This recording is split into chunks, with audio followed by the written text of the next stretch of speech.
नमस्कार, श्री स्वामी समर्थ. मी दीपाली म्हात्रे. दीपालीस मेजवानीमध्ये तुमचं सर्वांचं स्वागत आहे. तर आता थंडीचा सीझन आलाय, तर असे मस्त आज बाजारात वालाचे दाणे मिळाले. वालाच्या शेंगा अशा मस्त आज त्या बाजारात. तर मी असे वालाचे दाणे काढून घेतले. हा एक बटाटा घेतलाय मोठ्या आकाराचा, असं साल काढून घेतले. आणि हे इकडे एक टोमॅटो घेतले मोठं, कांदा घेतलाय एक, आणि ही शेकटाची शेंग घेतले, खोबरं घेतले अर्धा वाटी साधारण, आणि ही चवीपुरती कोथिंबीर घेतली. आणि हे मी मसाले घेतलेत. हा घरगुती मसाला घेतलाय मी 2 चमचे, हिंग घेतलाय अर्धा चमचा, हळद घेतलाय 1 चमचा, आणि 1 चमचा धना जिरा पावडर. आणि हे फोडणीसाठी तेल घेतले, चवीनुसार मीठ घेतले. आणि ही भाजी आपण कुकरमध्येच बनवणार आहोत. 1 शिट्टीमध्ये झटपट भाजी होते. मग ते कढईत टाकल्यावर वेळ लागतो, तसं कुकरमध्ये पटकन होते 1 शिट्टीमध्ये. तर आता मी गॅस चालू करते.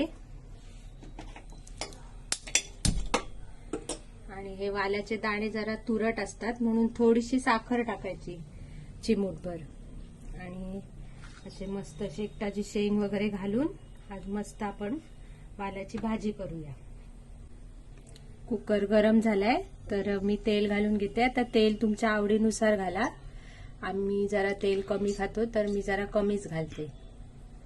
तर साधारण 2 चमचे मी तेल घातले.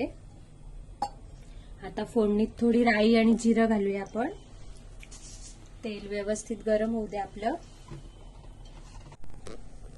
तेल गरम झाले तर ही थोडी राई घालून घेते मी तेलामध्ये. थोडस जिरं घालते. राई आणि जिरं व्यवस्थित तडतडून द्यायचं. आणि बघा, राई जिरं आपलं व्यवस्थित तडतडलंय. आता आपण हा कांदा घालून घेऊया.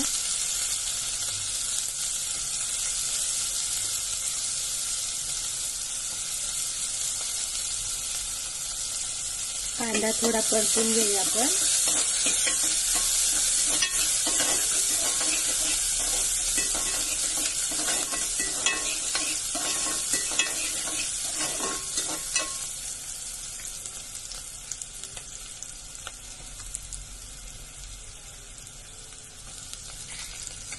कांदा जरा परतला, आता मी 1 टोमॅटो घालते बारीक चिरून घेतलेला.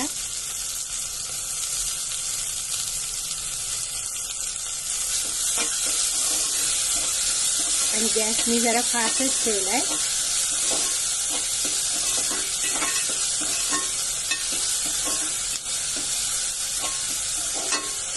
आता जरा मीडियम करते. कांदा टोमॅटो आपलं थोडं मऊ होऊ द्या.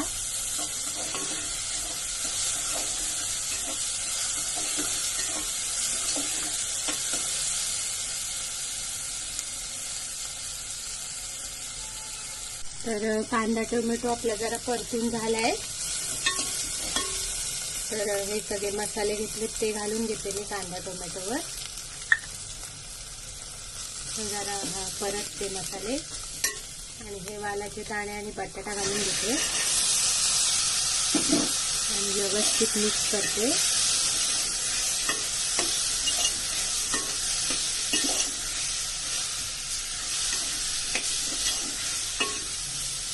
आता चवीनुसार मीठ टाकते.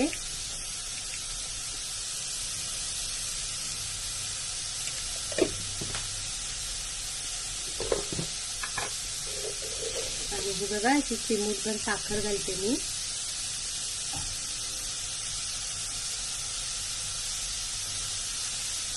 आणि आता ह्या शेंगा आणि खोबरं पण घालून घेते.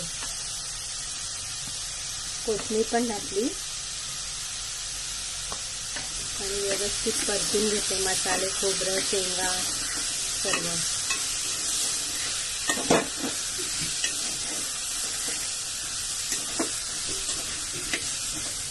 हे बघा, गॅस लो करून मी सगळे मसाले आणि भाजी परतून घेतले. आता जर रस्सावाली भाजी करायची असेल तर पाणी जास्त घाला, जर सुक्की करायची असेल तर पाणी थोडं कमी घाला.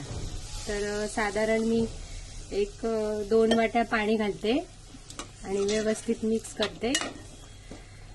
आणि आपण कुकरचं झाकण आता बंद करूया आणि एकच शिट्टी काढायची.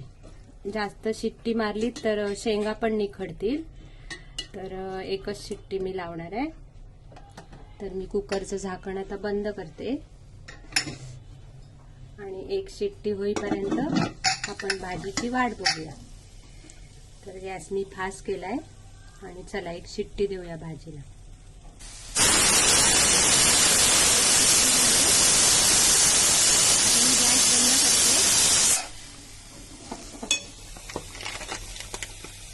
आणि इकडे ही दुसरी भाजी मी अशी पनीरची ग्रेव्ही बनवली.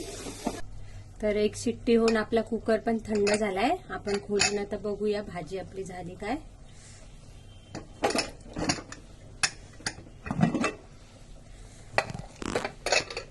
बघा मस्त आपली भाजी तयार आहे. एक शिट्टीतच झाली, जास्त काय वेळ नाही लागला. तर बघा आपल्या शेंगा पण व्यवस्थित शिजल्यात आणि दाणे पण आपले व्यवस्थित शिजलेत. हे बघा आणि ही आपली झटपट एक शिट्टीमध्ये वालाच्या दाण्यांची भाजी तयार आहे खाण्यासाठी. तर ही रेसिपी तुम्हाला आवडली असेल तर लाईक करा, शेअर करा आणि सबस्क्राईब करायला विसरू नका. धन्यवाद. बघा कलर पण किती मस्त दिसतोय.